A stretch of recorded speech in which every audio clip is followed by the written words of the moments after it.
성도 여러분 반갑습니다. 이번 한 주간도 하나님의 은혜 가운데 평안한 한 주간 보내셨습니까? 매일 매 순간순간마다 하나님이 함께 하시는 그 손길을 느끼면서 우리 주님과 동행하는 복된 하루하루의 삶이 될 수 있기를 간절히 바랍니다. 이 시간 우리가 함께 은혜를 나눌 본문 말씀 요한복음 21장 20절부터 23절까지에 있는 말씀입니다. 요한복음 21장 20절부터 23절까지의 말씀 봉독합니다. 베드로가 돌이켜 예수께서 사랑하시는 그 제자가 따르는 것을 보니 그는 만찬석에서 예수의 품에 의지하여 주님을 파는 자가 누구오니까 묻던 자더라. 이에 베드로가 그를 보고 예수께 여짜오되 주님, 이 사람은 어떻게 되겠사옵나이까? 예수께서 이르시되 내가 올 때까지 그를 머물게 하고자 할지라도 네게 무슨 상관이냐? 너는 나를 따르라 하시더라. 이 말씀이 형제들에게 나가서 그 제자는 죽지 아니하겠다 하였으나 예수의 말씀은 그가 죽지 않겠다 하신 것이 아니라 내가 올 때까지 그를 머물게 하고자 할지라도 네게 무슨 상관이냐 하신 것이로라. 아멘. 부활하신 예수님이 베드로와 제자들이 있는 곳으로 직접 찾아가셔서 베드로와의 대화를 통해서 해야 할 일이 있다라는 것을 말씀해 주십니다. 제자들에게 아직 성령이 임하시기 전이었기 때문에 제자들은 하나님이 자신들에게 맡기시는 사명이 무엇인지 알지 못하고 있었습니다. 예수님의 말씀을 들었지만 깨닫지 못하고 있었고 무엇을 해야 될지, 하나님의 나라를 위해서 자기들이 해야 되는 사명이 무엇인지 모르고 있는 것이죠. 그래서 예수님이 직접 찾아가셔서 엉뚱한 일 하지 말고, 엉뚱한 데서 방황하지 말고 해야 할 일이 있다. 너희가 반드시 해야 될 일, 하나님이 맡기신 사명이 있다라는 것을 말씀해 주시는데, 이제 성령이 임하시면 깨달아 알게 되겠지만 성령이 임하실 때까지 그들이 기다려야 되니까, 기도해야 되니까 그것을 지금 말씀하시는 거죠. 그렇게 가르쳐 주시는 예수님의 말씀을 듣고도 베드로는 자기가 해야 할 일이 무엇인지 구체적으로 알지를 못했습니다. 하지만 예수님의 말씀에 의하면 무엇인가 해야 되는 일이 있구나, 하나님이 나에게 맡기시는 일이 있구나, 예수님이 나에게 맡기시는 일이 있구나, 이것을 짐작만 하고 있었던 겁니다. 그때 베드로의 눈에 다른 제자가 함께 있는 것이 보였고, 예수님이 나에게는 뭔가 할 일이 있다고 말씀하시는데 그럼 저 사람에게는 무슨 일을 맡기실까 하는 생각에 이 사람은 어떻게 되겠습니까? 하고 질문을 한 것이죠. 베드로뿐만 아니라 다른 모든 제자들은 예수님과 함께 예루살렘으로 갈 때에 예수님이 왕이 될 것으로 생각을 했습니다. 그래서 예수님이 왕이 되면 누가 어떤 자리를 차지할 것이냐, 누가 더 좋은 자리, 높은 자리, 내가 원하는 자리에 갈 수 있을까, 이런 것 때문에 이야기하다가 다투기까지 했어요. 심지어 요한과 야고보의 어머니는 예수님을 직접 찾아와서 두 형제를 오른편과 왼편에 있게 해달라라고 부탁을 하니까 그 사실을 알게 된 제자들이 서로 시기하고 불평하는 아주 어색한 분위기가 되기도 했었습니다.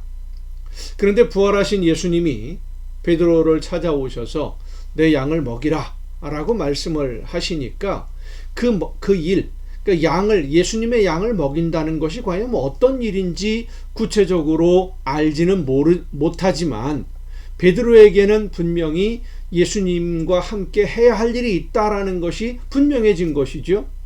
자, 그러면 베드로는 그 양을 먹이는, 예수님의 양을 먹이는 일을 할 텐데 다른 제자들은 그럼 무엇을 할까? 어떤 일을 하게 될까? 이 궁금한 생각이 들었던 겁니다. 그래서 저 사람, 바로 이 요한복음을 기록한 예수님의 제자 사도 요한을 말하는데, 저 요한은 어떤 일을 하게 됩니까? 라고 물었어요. 베드로가 이런 질문을 예수님에게 한 이유는 아직 성령이 임하시기 전이었기 때문에 제자들의 생각은 여전히 이 세상의 일에 머물러 있었습니다. 세상에서의 일, 여기서 뭔가를 이루어야 된다, 해야 될 일이 뭐냐, 이런 것만 생각하고 있었던 것이죠. 예수님이 이 세상에 오신 것은 우리의 죄를 대신해서 제물이 되시려고 하는 그런 목적도 있었습니다마는 하나님의 나라가 이 땅에 임할 수 있도록, 그리고 하나님의 뜻이 땅에서도 이루어지도록 하기 위해서 예수님이 오셨습니다. 그리고 하나님의 뜻이 이 땅에서 이루어지도록 예수님이 맡으신 사명이 하나님의 나라에 대해서 가르쳐 주시고, 그리고 대신해서 제물이 되시는 그런 사명이었기 때문에 그 사명을 감당하신 거죠, 예수님은. 그래서 십자가에서 죽으시고 다시 부활하신 거예요.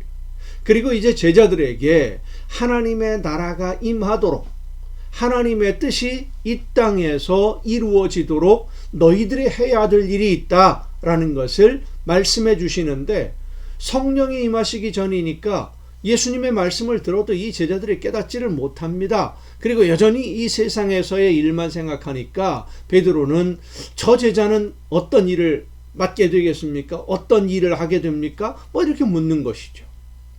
제자들의 이런 모습을 보는 것이 예수님으로서는 답답할 수밖에 없겠지만, 제자들에게 아직 성령이 임하시기 전이라서 그럴 수밖에 없다라는 것을 아시기 때문에 성령이 임하시지 않으면 하나님의 말씀을 듣지도 못하고 들어도 깨닫지 못하고 그 말씀대로 순종할 수 없는 거죠. 예수님이 그것을 아시니까 베드로의 이 질문에 대해서 예수님이 간단하게 대답을 하십니다.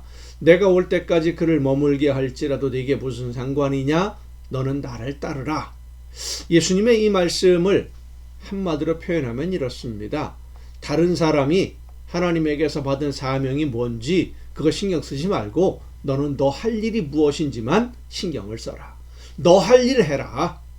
너는 네가 할 일이 무엇인지 신경 쓰고 네 할 일을 하면 되는 거지, 다른 사람이 어떤 일을 해야 되는지, 그 사람이 자기 일을 잘 하는지 못하는지 그런 거 너무 신경 쓰지 말아라, 이 말씀이에요. 혹시 다른 사람이 너와 함께 해야 할 일이 있는데, 이 하나님의 일들, 하나님 맡기신 사명이 그렇게 협력해야 될 일이 있지 않겠습니까? 함께 해야 되는데 그 사람이 자기가 맡은 일을 하지 않아서 너도 일을 못하게 된다면, 내가 열심히 순종해도 열매를 거두지 못하게 된다면 어떻게 될까? 이런 염려하지 말라는 거예요. 만약에 누군가가 함께 해야 할 사람이 할 일을 하지 않아서 하나님이 계획하신 일이 진행되지 않으면, 나는 최선을 다해서 순종하는데 나와 함께하는 사람이 일하지 않아서 하나님이 원하시는 열매를 거두지 못하게 된다면, 하나님은 우리가 생각할 수 없는 놀라운 방법으로 열매를 거두게 해 주심을 믿고 순종하면 되는 거예요. 그러면 하나님은 합력해서 선한 열매를 거두게 해 주실 줄로 믿습니다.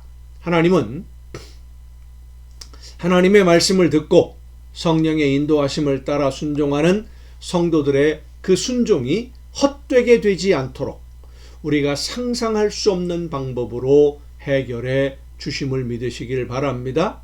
다른 사람 아무도 하지 않는다고 해도, 나 혼자만 말씀을 듣고 나 혼자만 순종한다고 해도 염려할 것 없습니다. 하나님은 내가 성령의 인도하심을 따라 순종하면 그 순종을 기쁘게 받으시고 우리가 상상할 수 없는 열매를 거두어 주십니다.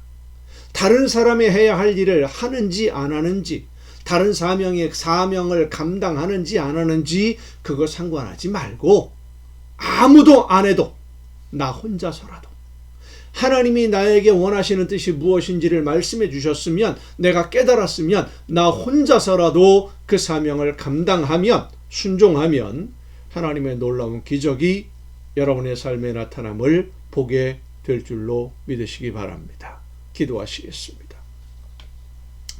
크신 사랑으로 오늘도 저희들의 걸음을 인도해 주시고 맡겨주신 사명 즐겁게 감당할 수 있도록 오늘도 저희들을 이끌어 주시는 아버지 하나님, 하나님의 나라를 바라보며 하나님의 뜻이 이 땅에서도 이루어질 수 있도록 저희들 모두가 도구가 되고 일꾼이 되어서 그 사명을 즐겁게 감당해내는 우리 모두가 되게 하여 주시옵소서.